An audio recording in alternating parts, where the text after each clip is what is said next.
Greetings and welcome, ladies and gentlemen, to the new Black Media.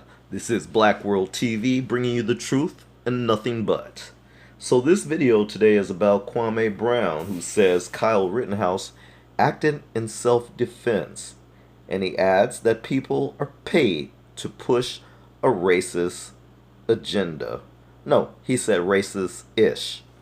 So, former NBA player Kwame Brown doesn't want to hear stupid takes about Kyle Rittenhouse. Rittenhouse was acquitted this past Friday on all charges after shooting multiple people attacking him during a riot in Kenosha, Wisconsin in August of 2020. In reaction to the verdict, the former first overall pick in the NBA draft said the case was self-defense. He says, quote, "That to me, in my opinion, looked to me to be self-defense. The courts found it to be self-defense," unquote, Brown told his fans. He further added, quote, "A bunch of people are getting paid to push this racist-ish. That's all it is," unquote. It's hard to disagree with Brown, and I most certainly do not disagree with him. I spent pretty much every single day of last week talking about how Rittenhouse did what he had to do to survive, says another poster. You might not hear that on a lot of TV shows, but I honestly believe it's true.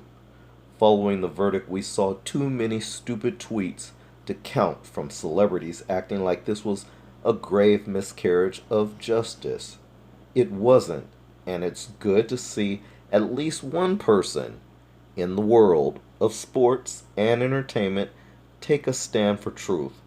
Hopefully more and more people start paying attention to the evidence instead of just listening to whatever they hear on TV, says this poster. So, first of all, just so you know, this segment, this advertisement came from the DC, or the Daily Caller. They posted this article about Kwame Brown right on front page social media. As I was doing some research today, I came across this article and I was like, oh, it's the Busty Bus. Anyways, I have great respect for Kwame Brown. I watch his shows many times, but I have to say that I wholeheartedly disagree with his take on this issue. It doesn't mean that I'm canceling him or that I don't like him, but I feel like Kwame, number one, is being used by white media, or the white supremacists that is, to push their agenda, to make it seem like this is all just hunky-dory and justice prevailed. At least that's what this one person seems to think. It's funny how this person had to say that it's good to see at least one person in the world of sports and entertainment take a stand for truth. How ironic that it's just one person.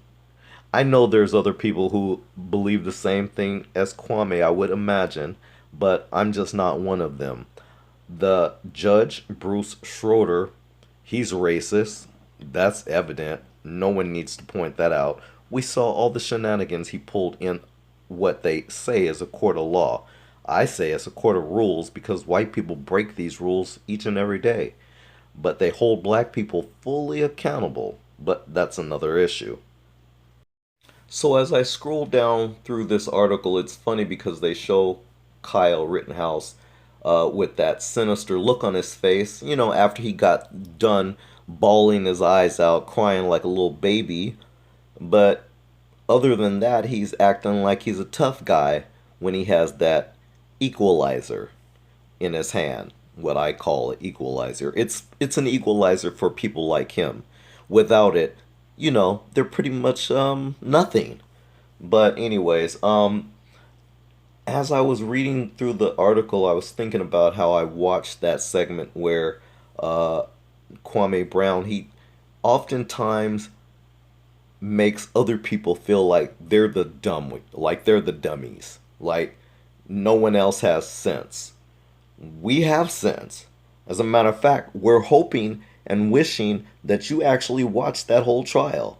Because if you did, how can you defend someone get away with murder under a racist judge who allowed all this kangaroo shenanigans to happen in a court of law, supposedly.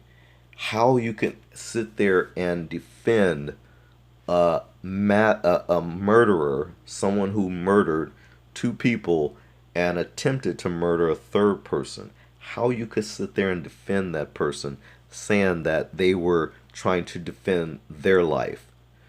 Kyle had his mother or someone drive him nearly 20 miles outside of where he lives. He had no business in Kenosha at all, especially with the gun he had. You know, the gun that the judge tossed out. And again, the same system that you're sitting here supporting. And it's no wonder white media had you on the front page, Kwame, because they use black people like you who are, affluent. You have millions. You were a former basketball player, and right now you're carrying 400 plus thousand subscribers on your platform. So yeah, they will definitely parakeet whatever you say if it's parakeeting a white supremacist talking point, that is. You notice that they never bring up about coding for the children or doing anything for the children, period. You notice they never quote you on anything positive at all, but they sure had you on their front page, plastered there, showing how you gave them support. Well, I'm not on that page with you, Kwame. In this instance, I just feel like there's some really, really bright, intelligent people in the world like you who oftentimes, here and there, will put your foot in your mouth, and this is one of those times I feel you're doing that. For this other person who tweeted that they didn't like the stupid tweets from countless celebrities acting like this was a grave miscarriage of justice. It's funny when there's a majority who feel a certain way versus a minority. It's really funny how there's that dichotomy and you don't really use your common sense to figure it out. But I'm not going to continue on this charade, on this little tangent, if you will. Before I close, I just want to say, Kwame, you're on the same company as Candace Owens. That's right, because she wants vengeance for Rittenhouse. You should hear what that little witch has to say. She's highly upset, like she has an investment, like she has a vested interest in the Kyle Rittenhouse case. Candace Owens, she is the spokescoon. And, you're just in the same company with her on this situation. Kwame, Busty Bust Brown. But you still my dude. I still will watch your videos because after all, like I said, you're pretty smart. So with that, I'm going to close this out. Hope you like and share it. If not, don't. Whatever you do, live your life, but live it to the best. This is Black World TV. We'll see you in the next video. And before I leave, why is it that I'm taking so long between my videos to post anything? Because YouTube has a strange thing with my videos. As soon as they go out, they're either taken down or I get another strike. And when I try to do more videos, they told me, nope, we're not going to let you post anything because you have too many strikes. So it's dumb stuff because this is all white fragility, because I'm not saying anything wrong, but it's wrong to them because they don't like the truth. And I can't support this platform much longer. I just can't. So when I do a video, I do a video. I appreciate those of you who are following me and those of you who watch my videos, but when there's just a system of injustice, they don't give a damn about the Constitution. They say all these sugar-coated words like they really mean something, and they don't. Not to this system of white injustice. I hate it. It's disgusting. It's filthy. disgusting to me. So, you know, uh, when I put out a video, I put out a video. So with that, I'm out. I'll see you in the next video.